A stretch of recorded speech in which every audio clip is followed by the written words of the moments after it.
She'll tell us more about that and her work, and she's also going to go into kind of like her investment thesis as to why she focuses on partnering with female-led brands.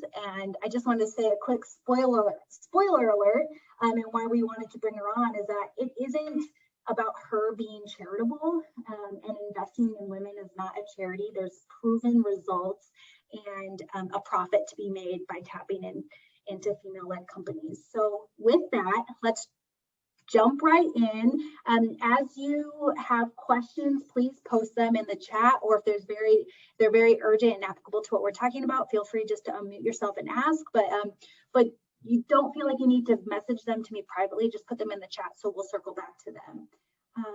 But all right, so I'm going to hand it over to Megan. So Megan, just could you real briefly, just give us kind of an overview of, post-school to now, and what are some of those major like stepping stones of your career, so we can kind of just get context for the conversation. Sure. First of all, thanks so much for having me. And I like when you set the bar like lower so that it's easier to get over. But I'll try to live up to badass as that high bar. So I came to investing through sort of actually an untraditional route. I didn't get my MBA. I didn't start as an investor. I didn't go into investment banking. I actually went into consulting. And I went into consulting because I didn't know what I wanted to do. And it's like the ultimate place for a generalist to go get life skills. And I really loved my time there. I worked with a firm called the Parthon Group, which was a boutique advisory firm working directly with CEOs on some of their biggest problems. And I ended up in the private equity practice. And I think that combined with some internships I'd done in college really uncovered my love of problem solving and consumer generally. I just kept gravitating back towards the consumer space. It's so tangible, it's so exciting, it's so relatable. And a couple of years into that, an entrepreneur who I'd interned with in college, of all things, reached out and said, I sold my company, I did really well, I've got some money, I've got some ideas, do you want to come work for me? And I said, doing what? And he's like, I don't really know. And I said, sure. And so I moved from London to Boulder, Colorado, and spent the next 10 years working with him to build his direct investment strategy. And I'd never written a check in my life to an investment company, but I knew a lot about consumer and problem solving and strategy. And I tried to apply the skills that I did understand. And I surrounded myself with mentors that taught me the rest. And we were pretty successful. So over the 10 years, we put about $30 million to work. We raised another 50 or 60 million. And we really built a bespoke investment strategy. A lot of entrepreneurs don't like the investment world, it's a totally different mindset. And so as we were building his investment strategy, it needed to meet those different criteria that felt more natural to him, more operationally intensive, more dynamic, less restrictive. And so a lot of what we learned there, sort of the mistakes we made, the opportunities we created, have entirely influenced Harbinger. And in 2016, I went to my former business partner and I said, you trained me to think like an entrepreneur.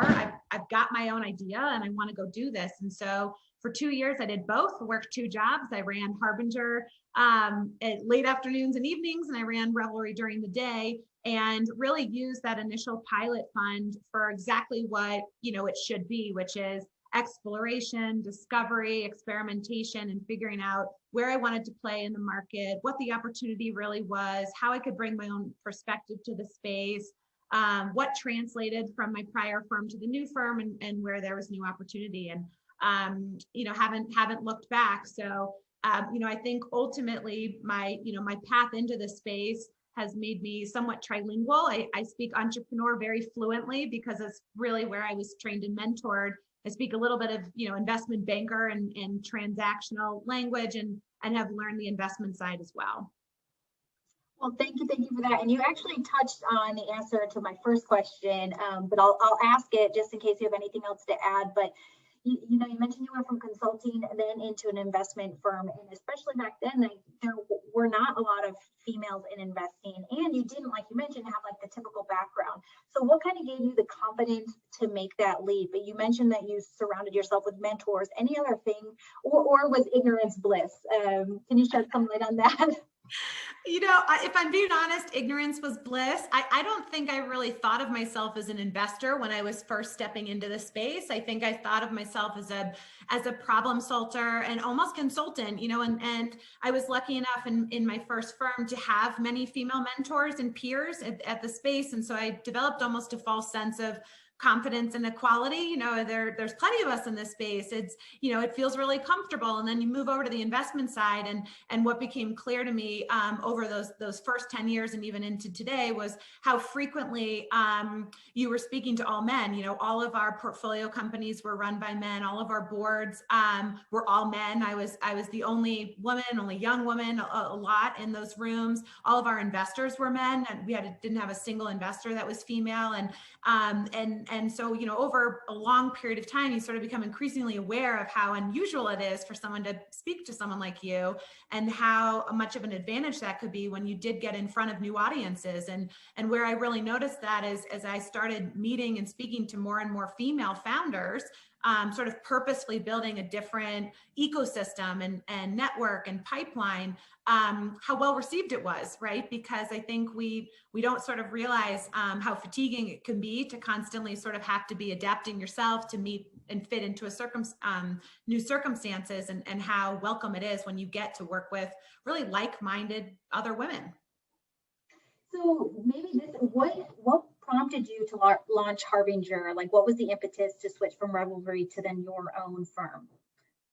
The biggest one was probably entrepreneurial authorship. I really had an idea, and I felt like in order to execute it really well, I needed to start from scratch, because a big piece of what we're working on at Harbinger is reinventing the DNA of an investment firm, so that over the course of time, you really do have the ability to address a lot of the structural elements that are sort of broken in the investment world. And a piece of that is gender, right? Sort of the way we're deploying capital, the way we're recruiting, raising money in investing has just created huge inequality, huge missed opportunity. Outside of inequality, it's just blind spots, right? There's massive sectors that are undercapitalized and undervalued and misunderstood, because everyone who's investing has a similar background, sort of has a similar training, and you invest based on your experience, right? You sort of rely on that pattern recognition to generate conviction. And so, that's one element that needs to be transformed. But I think in conjunction with that, there was a real question about how do you take the investment model out of that sort of financial engineering, asset management world, which is highly dependent on diversification to manage yield loss and risk, and sort of make it more of an operating model, make it sort of more dynamic, more partnership oriented, and from that perspective, shows up really differently in a boardroom is really value add. And so the things that ultimately make Harbinger really different are not only our gender lens, which is very sort of explicit and something we can talk about and point to, but a lot of those sort of more subtle differences in our model are our concentration. We only make 4 or 5 investments per fund. And this is, crazy concentrated. It scares the bejesus out of investors who really like diversification as a risk management strategy. But I'll tell you, if you have to manage 20 companies versus 5, it transforms how you spend your time, how you invest your resources, what you can do with those partners, how you manage your capacity. And that's really the advantage and the unlock we're most excited about. And we think it pairs really well with consumer, and it pairs really well with sort of female leadership styles as well. And I was going to say, and to see all of that come to fruition, I felt like I needed a clean slate. I really wanted, to have a whiteboard that I could start on and build each piece very specifically. And it's hard to do that from inside an existing infrastructure. Yes, I would agree.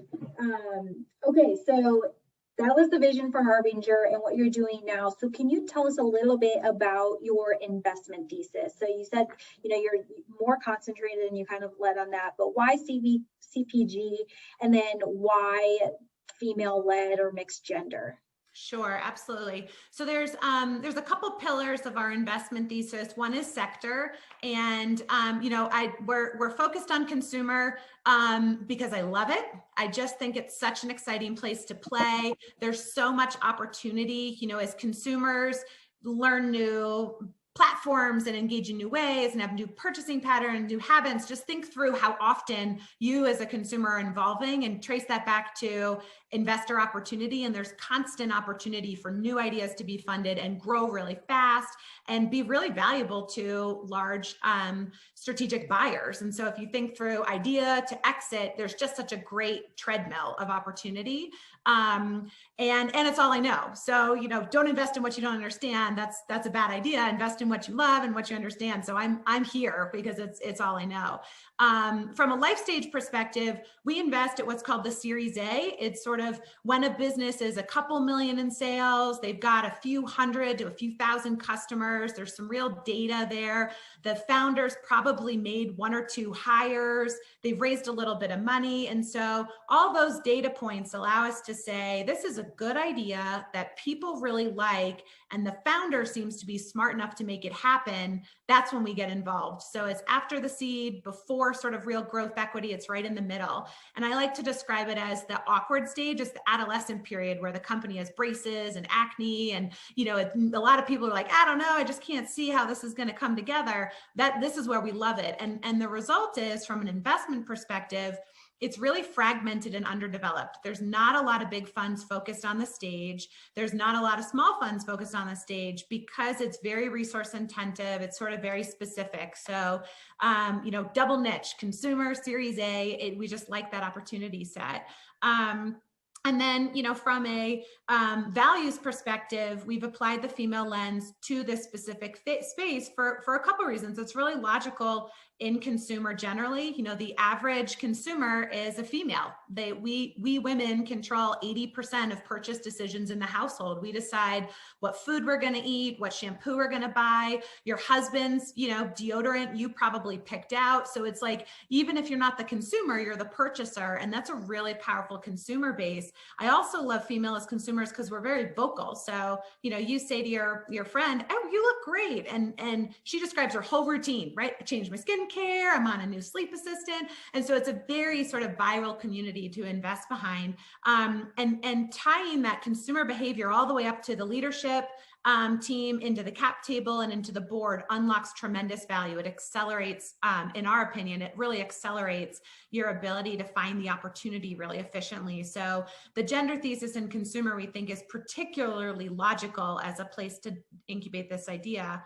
But more largely, markets seek inefficiencies and drive them towards efficiencies. And so if you have, 98% of investment dollars going towards men, which make up about 60% of the entrepreneur base, you're sort of really inefficient. You're really sort of overweighting and overcapitalizing a smaller population, which suggests there's real opportunity elsewhere. And women's historical performance is really strong. We tend to be more capital efficient because we have to be. We tend to be really strong governors. We tend to be really dynamic and innovative. And so when you track like revenue, profitability, enterprise value, risk management, women show up over and over again as really strong contributors to those business model. And so there's sort of multiple ways we think about how gender enhances the business angle of what we do. And do you find, I'm going to throw you a random question, but do you find that your female-led teams produce different results than your mixed gender? Or do you see similarities across the board, as long as there is some sort of diversity? Because with a female-led team, there most likely will be diversity under them. Yeah, so it's a great question. We don't observe material financial differences in their performance, and cultural differences would be hard to distinguish because some of the organizations are so unique. I think our real belief and what we measure and what we're sort of showing in the marketplace is that the female focus is an exaggerated path to balance. So 100% of our businesses have female founders. Sometimes they have a male co-founder. From a leadership metric perspective, that results in about 50-50 male-female CEOs, about 60-40 female-male board members, It's resulted in our own organization being about 50-50, and same with our capital base. And so my long-term perspective here is we're just at a state in the market where the exaggeration is so necessary to overcome inertia, but it's not the end goal. There's not data that says women perform better than men, period. It's women contribute enormously to their organizations in a way that should really incentivize business leaders to make it a priority to ensure that diverse perspective is always at the table. Wow, I really liked you said exaggeration is necessary to overcome inertia. That's fascinating. Okay, so you have me sold, but can you walk us through, like, how much money did you raise from limited partners, and then for this funds, or for the, how many funds have you had under Harbinger? We're on year 3.5. Okay, how did you convince LPs? Are they mostly males? Tell us a little bit about those conversations. Yeah, it's a great call. So the first fund we raised was $1.7 million, which is peanuts in this, in the world of investing. And it gives you sort of very, very, very small management fees. It truly is not sort of like a self-sustaining business at that point. It's an idea.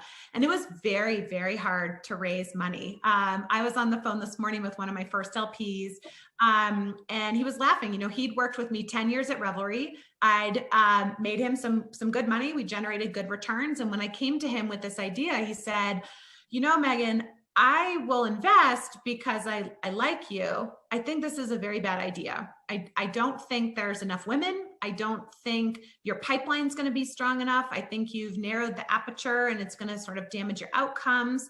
And he gave me about half the allocation that I knew he was capable of making.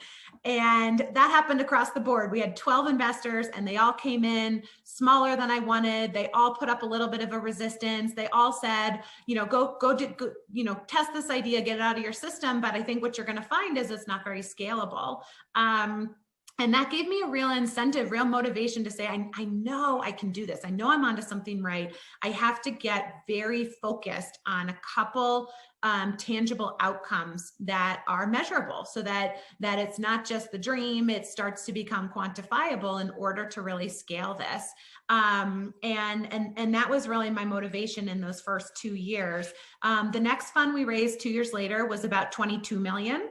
And so we grew the business about 10 times, and all 12 of those investors came back. They all doubled their investment and sort of increased their exposure to the fund, sometimes more than that, and called their friends and said, she's onto something. There's something really interesting here. I don't know if I believe it's gender-based. I don't know if I can sort of tie it back to any specific part of her thesis, but there's something really interesting. She's getting access to great deals. She's getting more visibility than she should. She's getting into rooms that she has no business being in. You should take a look. And so, we closed that fund about a year ago, and we've been actively investing. Today, in total, across our funds and vehicles, we have about 30 million under management. And our goal for the next fund would be to triple that again. And we find that our strategy is scalable. Our operating metrics are very strong. It suggests we're onto something. And our internal joke is we're definitely doing things differently. That comes through all of our stakeholders, all of our surveying. We'd have to prove that point of difference also creates value. And so for us, it's continuing to put up great numbers so that the conversations get easier and easier over time. You're not the first Ladies Who Launch guest that has had to dive in. You're right, but you go into a room with men and you have to back up everything you're saying with a lot of data in order to be taken seriously. Whereas stereotypically, like a man can go in and say the same thing and be taken seriously. But another one of our guests, Robin O'Brien, she's actually out of the Denver area with Replant Capital, was talking about the same thing. So super interesting that you've even worked with some of those LPs and that they know you inside and out, and still didn't quite trust, even with all the data that you had. So you just had to go the extra mile to prove yourself, but you did. So amazing. So okay, so you also talked a little bit about this, but in the CPG space in particular, you mentioned that the consumer makeup is 80% females, correct? Yes. Mm-hmm. So can you maybe break down any other characteristics of the consumers in CPG and why do females make up 80% of the purchasing power?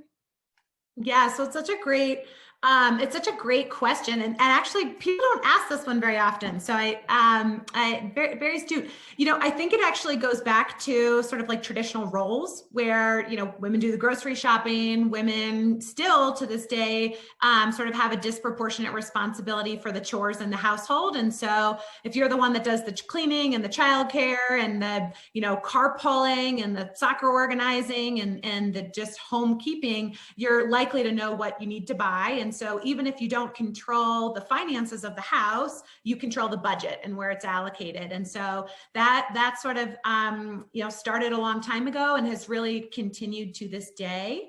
And some of the other dynamics I think that are notable in CPG and somewhat relate back to gender, but are also just sort of interesting trends is how quickly the consumer is evolving in terms of some of its prioritization. So consumer for a really long time was very practical. It was very need-based. I need to wash my laundry and Tide is just there. So it's not an emotional purchase. It's a very practical purchase.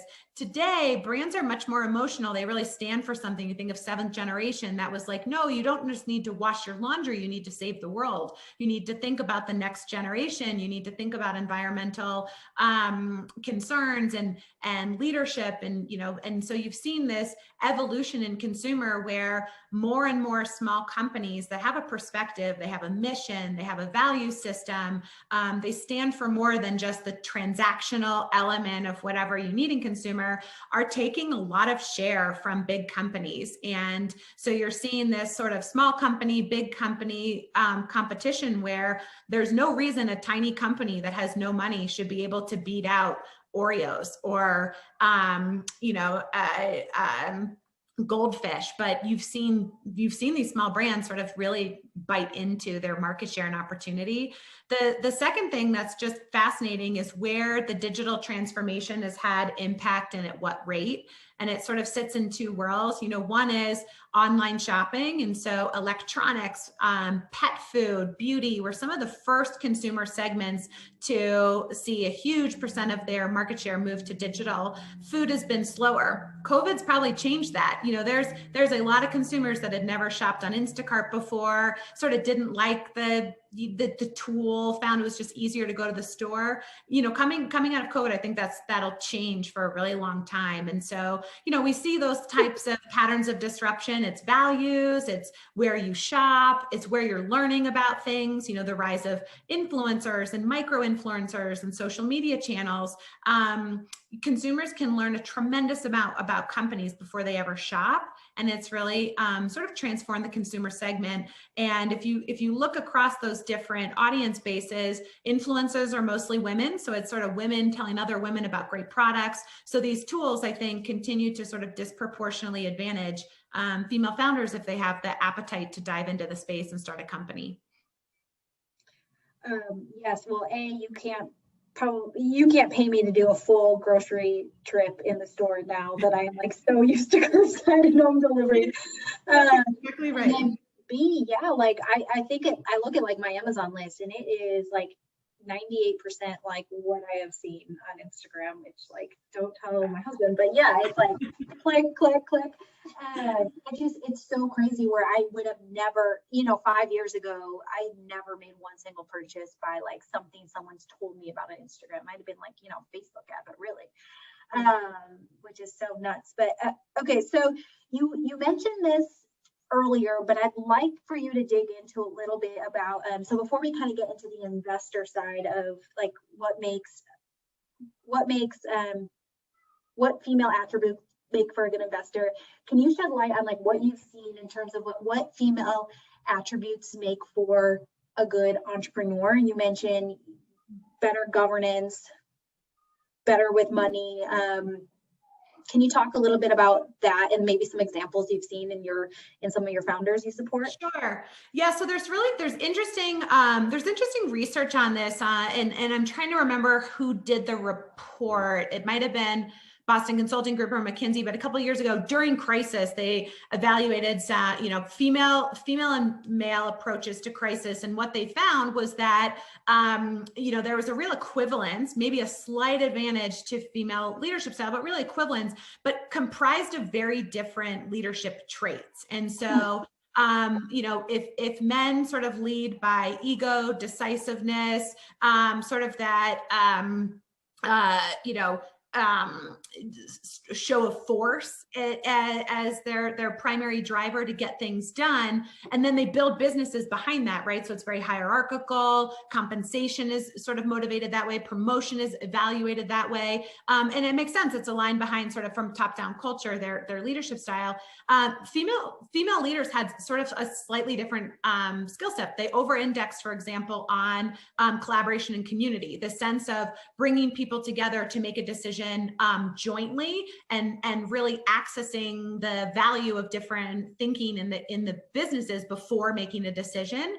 And for that's not sort of like group think, right? It's great use of resources. They were very good at creating sort of structures and incentives to align people around those goals. And so sort of cultural motivation, for example, was an area of strength. And so when you went through these different patterns, it's really interesting to start translating them back to business opportunities and thinking through, if you've got women that have real productive strengths, but they don't come naturally in sort of these other hierarchical structures, how do you unlock the value of the leadership? And it really goes back to organizational innovation and redesign behind different sort of leadership characteristics. So the data is out there, but I think where sort of you see the most fundamental differences is sort of this community versus unilateral decision-making and style. Interesting. I've never heard it worded that way, but that makes sense, is that more community focuses lend itself to, as you mentioned, like being more resourceful, being able to like have better governance because there's more people involved. It's more democratized, I guess, internally into companies. Well, and you thought in early COVID, some of the best performing countries that addressed the crisis quickly were actually led by women. And a lot of the thinking and hypothesis behind that was this idea to rally a community, a really complex set of governmental organizations around a single goal, and how adept the female leaders in particular were at that versus sort of how partner countries did it, where they were trying to address it maybe more singularly and less successfully. And we're also very, very good at multitasking. I say that I should add to like my resume, like getting like 2 kids lathered in sunscreen to the pool, like that should be like a resume builder. It should be a resume builder. Well, and what's funny is I can't find any data that backs this up yet, but it's my own personal belief, which is in our female-run organizations, their ability to like triage a crisis or triage an opportunity and then align resources really efficiently behind them comes very naturally. And I think it's because it's what we do every day, all day, because we're managing, 70% more chores on 80 cents on the dollar with 50% less equity. We get very good at efficiency. And I believe that comes through in the leadership as well. We need to get that study done because I think that you do. But alrighty. So now like kind of turning to like you're in a female investor. Can you talk about how you or other females that you've worked with on the investing space, like what advantages do you have like as a female, one, besides just like innate traits that stereotypically like females have, like if you could touch on that in terms of investing, but also like I would imagine that you have different conversations with entrepreneurs, just because, like, for example, Cora at Tampon, like, I can't imagine like a conversation with you as an investor looking the exact same as like a female entrepreneur pitching a tampon to a boardroom of men. Yeah. Can you shed some light on like some of the advantages that you have seen being a female investor? Sure. Yeah. So you are absolutely right. When I first got the introduction to Cora, it was from another investor, and he couldn't even write the word tampon in the email, right? It was like, you should just look at this company. I think you'll like it. And so there's definitely sort of this element of my experience, right? As a woman, as a mother, as a girlfriend, brings a total different experience set. So I, appreciate and understand. I was an early investor in Once Upon a Farm, which was fresh baby food. I think that was something that I'd raised 3 kids, and I could see that I could feed my dog fresh food out of the refrigerator, but I had no fresh option for my baby, and I don't have time to process baby food in a food blender. And so, I think as a female investor, you bring those experiences to bear and can often see opportunities before they become obvious to other investors. And so that goes to this underdeveloped white space, undercapitalized white space. The stats speak for themselves. Men's grooming, which is about a $2.5 billion category, saw multiple hundreds of millions of dollars invested and billion-dollar exits, if you think of Dollar Shave Club and Harry's, before FemCare, which is a $6 billion category, got $1. And so you just think about like the over-indexing of investment relative to opportunity gets really exciting. And I think there's a lot of spaces where that translates and plays. The second is probably a little bit more subtle. I would say as the primary purchaser in the household, we bring a lot of intuition to bear on the right go-to-market. And so, using Cora as an example, again, one of Cora's greatest competitors was direct-to-consumer only. And a lot of the male investors at the time were like, well, of course, subscription makes sense for period care. Like, a woman gets her period every month. Why doesn't she want the box just showing up on her door? But as a woman, you might know you don't really pay attention to your period because you don't really like it. And so you end up at the office without a box of tampons, and you have to go to CVS, and now it needs to go in your purse. And so actually a subscription's not that convenient because you need to go sort of manage it elsewhere. And so one of the advantages I think we had is we were able to back the right horse, so to speak, find a business that was really aligning behind the consumer, even if it felt slightly counterintuitive, because we carry the intuition sort of deep in the industry. So we think about those types of advantages a lot. How are you speaking to her? How are you marketing to her? How are you selling to her? And where can you find a business that has a perspective that other people don't understand because they may not experience it that way? So I think that's an advantage we bring. The last is there are a lot of female founders out there. They represent, the fastest growing portion of entrepreneurship. They're growing faster than men. Depending on the sector, they're approaching 30, 40% of all entrepreneurs. The element of surprise, like the opportunity to speak to another woman, the opportunity to take capital from another woman, the fact that woman may be a user of the product or has tried the eyeliner before she gets on the phone, it is really exciting for them because they're just, it's unfamiliar, it's fresh, it feels more familiar. And same for us, right? I enjoy sitting across the table too. And so that familiarity, that sort of aligned values, I think is a real advantage for us as well. Interesting. Yeah, I know we have Abby Donnell is on the call, and she is an alum, and she is selling, she's creating spa-like lactation suites for large corporate office buildings. So I'm sure she could relate to some of the things you were saying and talking about the importance of pumping at work to male investors. Probably has not been easy conversations. Well, okay, so I'm going to open it up for questions, but I wanted to ask you 2 more quick questions. Like, one, what is exciting for you about the CPG space and trends over the next 5 years? Like, what should we be excited about, or what do you see like happening in this space? Yeah.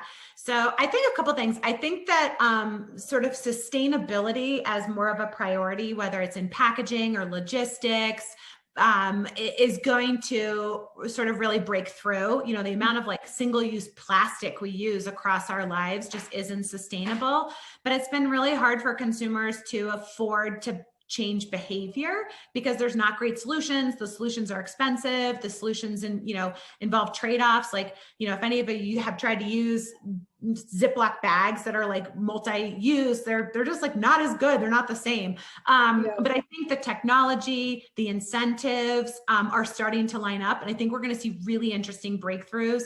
Even in beauty right now, if you think about like buying eyeshadows where it comes in 4 colors, but you only use 2, there's some brands that are using magnetic cases. So you pick your own and it's less wasteful, right? It just sort of like rethinking stuff like that in order to drive better outcomes, better product efficiency and less waste, better environmental outcomes, I think is going to be really exciting to watch. I think there's going to be some sort of transformation in how packages are like received and broken down. All of us have over the past years received probably 2 billion Amazon packages, and the convenience of having it arrive relative to the convenience of like breaking down cardboard is starting to feel imbalanced. And so I'm really interested to see which are the product companies and carriers that start to really innovate how people receive, direct to consumer convenience, but with increasing convenience there. I think food is continuing to evolve, agriculture and where food comes from, how healthy it really is, tracing all the way back to the farmers who produce the food. I think this pandemic revealed a lot of the broken elements of our food system. We're slaughtering chickens as people are starving because you can't get the chicken to the store on time. Like, that's crazy. So I think you're going to see innovation there in terms of how food is sourced and produced and provided to consumers overall. And then I think on, sort of probably the lighter end of the spectrum, there was a lot of consumers that dyed their hair pink and experimented with pimple stickers and, tried stick-on nails for the first time. And so there was a lot of behavior that was tried for the first time during COVID, baking bread, gardening, buying chickens, whatever it might be. And, I'm interested to see what parts of that stick. I think you'll see real behavior shifts, fashion shifts going forward over the next decade. Yeah, and I'm excited to see more brands like Cora come out with things that are healthier for females in terms of like feminine care. Like that's something that I wasn't aware of up until about a year ago. Like tampon industry, like how horrible it's been up until now. So thank you for your partnership with Cora. Amazing. So then one last thing, and guys, please feel free to drop questions in the chat.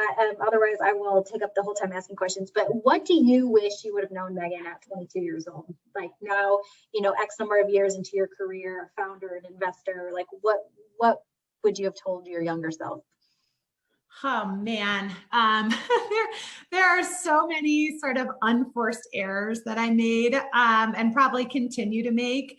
The one that I think a lot about is patience, and this idea that you need a certain number of reps. Like you have to sort of have the experience to build the scar tissue, sort of to develop the skill set. And so, bias towards action, a sense of urgency are great characteristics, but so is patience. Sometimes in a business or in your own career, doing nothing is a great strategy, right? Sort of like holding ground, taking the time to learn, sitting with the discomfort.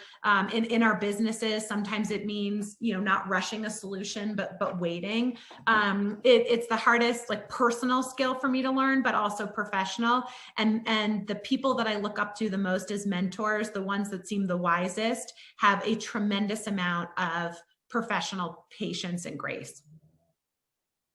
That is a very good piece of advice. And I think my colleague Paget does that really well. We balance each other because she slows the train and I'm always like, let's act. But I think patience is a really important and overlooked trait, especially for entrepreneurs, because usually it's the thinking is like go, go, go, and that might not always be the best case. Yeah. We did have a question come in. So for Fund 1, what was the average check size? And I'm assuming it's what you wrote to companies. And then how many investments did you guys make? And did you have any home runs?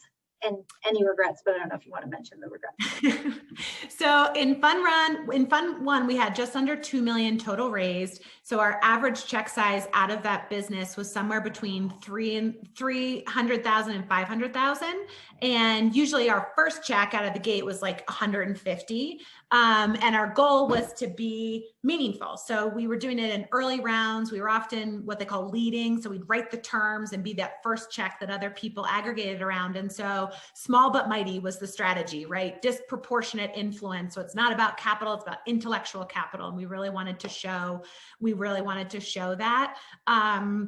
Across that fund, we made 5 investments, and that's sort of our strategy, 4 to 6 per fund, really concentrated, really focused. And we have 2 businesses out of that first fund that are doing extraordinarily well. One is Cora, and the other is Once Upon a Farm. So when we were able to take our, tiny 10K a month business and recruit Jennifer Garner and John Forker from Annie's, that was a home run. So we haven't realized the home run yet, but even that, right? Getting sort of 2 enormous superpowers to join a young team to get behind a tremendous mission. I'll sort of take that as an interim home run where we just felt sort of incredibly successful in our ability to do that. That's amazing. And then any like kind of lessons learned or takeaways from that first fund that you then applied to the consecutive groups? Yeah, definitely. So some of them are more technical, right? Like really getting sharp on what businesses aren't venture ready. So this question of like who benefits from capital and who doesn't benefit from capital. And the reality is there are some people who don't benefit from capital. They're sort of not right suited for that relationship, for that stewardship. And then there's some categories or sectors that don't have the right dynamics where you can, take $1 and return $5. And so really getting sharp on that, I think, was where the pilot fund did really well. And then the second goes back to people. Who do you want to work with, right? What are the characteristics of those people? How do you set the partnership up for success? How do you conduct yourself as a partner to set those expectations early? And so, the biggest mistakes are probably my own, right? Where it's like in hindsight, if I had presented myself differently, been more explicit at this moment in time, been more disciplined here, those mistakes could have been avoided. And so I'm an iterative learner. I'm a lifelong learner. We track everything in terms of those mistakes. So we make them one time, and then we make new mistakes the next time. You learn, yeah, it's learning, not necessarily mistakes. So that goes. So Paget had a question there. Is there anything you do besides tracking and reflecting is there anything you do to learn and stay up to date in your investment spaces? Oh, definitely. Yeah. So I would say an enormous amount of my time is spent sort of what the industry calls like pipeline, right? And most of my day is spent with different founders, different industry stakeholders. I'm a voracious reader. So I read nonfiction, fiction, newspapers, what's going on in the industry. And what I'm most interested in is actually speaking to people outside the industry. So a lot of people prioritize their time and their capacity just against their sector or their life stage. I actually find a lot of the innovation or insight or opportunity, inspiration comes from sort of outside your space. So we spend a decent amount of time talking to unlike-minded people who we may never invest in, and we're transparent. Hey, I'm not your investor, but I'm here to just chat. What are you working on? What's working for you? How can I be helpful? And so that ecosystem approach we find to be really valuable in making sure that we stay very relevant in the industry because it's changing really fast. How do you have time to read? I listen. So I like to long distance runs. So I listen to nonfiction on Audible, and I try to read every night before bed because it's such a good way to manage your sleep hygiene. What the number one book that you would recommend, just off the top of mind? I'm sure you have a long list, but maybe for aspiring entrepreneurs or young students. Yeah, there's a book called Sapiens, which sounds very boring. It's very long. It's about the history of the human race, about sapiens. It is fascinating. And it's read on Audible, and it's beautifully read. So if you can't tolerate a long read, listen to it. It is extremely fascinating around the role of cognitive dissonance in humanity, how that applies to different business models, the way humans and businesses use myths to create community and engagement. It's a great read. Okay, well, we'll send that out to the students. Thank you. And then another question is, do you foresee yourself ever going outside of the CPG space? Is there another sector that interests you? So outside of CPG, we'd stay in consumer. I'm sort of a believer in experience compounds. And if we're stewards of other people's capital, we shouldn't be doing what we don't understand. And so widening the aperture for us would be looking at the ways in which consumer products are merging with other sectors. So for example, CPG and healthcare are sort of merging, right? Like Hims is a great example of taking prescription pharmaceuticals and bringing them to consumers direct to consumer, the consumerification of healthcare. That's sort of an emergence of two different sectors. I think there's similar trends if you look through consumer services or retail, where we could add value, we could bring a perspective without getting outside our lane. Okay, great. That makes a lot of sense. I'm just reading this last question that came in. Would you suggest to an entrepreneur who had an exceptional idea, not in market, sorry, I'm trying to understand the question. What would you suggest to an entrepreneur who had an exceptional idea, not in market, and wants to work towards this? Suggest maybe, do you want to ask this question personally? I don't know if I quite understand the question in the chat, but feel free to unmute yourself and just ask Megan directly. Yeah, sure. Can you hear me? Yep. Okay, great. So this question was regarding myself itself. So if like I have an idea towards an app, and I did everything like drawing it up, scaling it up, everything. But right now, how should I proceed? Like being from a technical background and not from the entrepreneurial background, I have no idea like how to proceed with this particular amazing idea. And how do I have to like approach VCs, angel investors, seed, like how to go from the start? Yeah, it's such a good question. And, the answer, my answer will be slightly biased towards my own sector. So different industries work differently in terms of those routes to market and what it really takes to get something off the ground. But hopefully some of the principles apply. I think first and foremost, what's really fascinating about today's world is there's so many tools that allow you to test an idea really rapidly.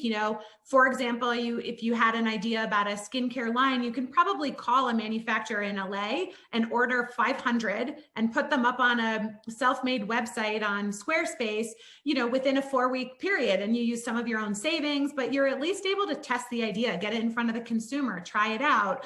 And so sort of having the courage to just get it in market and get those real-time responses. There's some great ex-execs from Google X that talk about this rapid prototyping, how to use duct tape and, sort of duct tape in an office chair and a website to really test an idea. And so that's the first thing that I would say. The second thing that I'll say is it gives you a great sense of whether or not you really like some of the business elements of entrepreneurship, which is cold calling, knocking on doors and getting them slammed in your face, rejection, and risk taking. And if that feels great and it feels exhilarating and sort of it makes you want more, then you're probably onto a good idea and have sort of the right personality to go get it done. And then in terms of whether or not you get investment or go a different route, it really comes down to your industry and your unit economics. Like, do you need the capital to buy the initial product? Do you need the capital to get it off the ground? In which case, sure, go raise it, but be thoughtful who you raise it from and raise the minimum amount possible to test the idea. And then the last thing I would say is I'd be really clear not only about the product or the idea, but the business. How is it ultimately going to make money? How many people have to buy it? At what price? And then, you know, you go to your friends, you say, would you buy it at this price? And if they say, woof, no, that sounds expensive. There you go. That's your first market research survey, right? It's too expensive. You need to sort of rethink it again. And so really stress testing that business model, revenue, profit, et cetera, is just a great way to validate that the idea turns into a business long-term. Well, we are coming up on 5 minutes to the hour, so I will have Paget put everyone in breakout rooms, but probably Paget larger breakout rooms than normal in case people have to skedaddle. But we'll wrap everything up right now, just so that you can go to the breakout rooms, say hi, introduce yourselves if you're interested, and then move on to your next event for the day. But Megan, thank you so much for sharing all of your insights with us. It was an incredible hour. We're so grateful to have you. And you know, despite the fact that women don't dominate VC or entrepreneurship, we all of the data shows that we belong here. We're good at investing. We're good at starting companies, and we shouldn't be intimidated by, you know, a larger presence from our male counterparts. We're so excited about the work that you're doing at Harbinger. I took so many great notes, so we're going to write up these notes and we'll share them with our guests today, but we just really can't thank you enough. And for those of you that are current students at Rice, Paget, I don't know if you want to put up this slide, but just a reminder, if you have any entrepreneurial leanings, today is the last day for you all to apply to our Napier Rice Launch Challenge. Ultimately, 8 student teams will be competing for $65,000 in cash, which will be a great infusion for your company just to kind of get everything up and going. So please don't hesitate to reach out to Paget or myself if you have any questions, but the link is here and applications close at midnight. So with that, thank you all for joining us. And Megan, thank you again. We really appreciate you sharing all of your insights with us. Thank you for having me. It was great to see you all.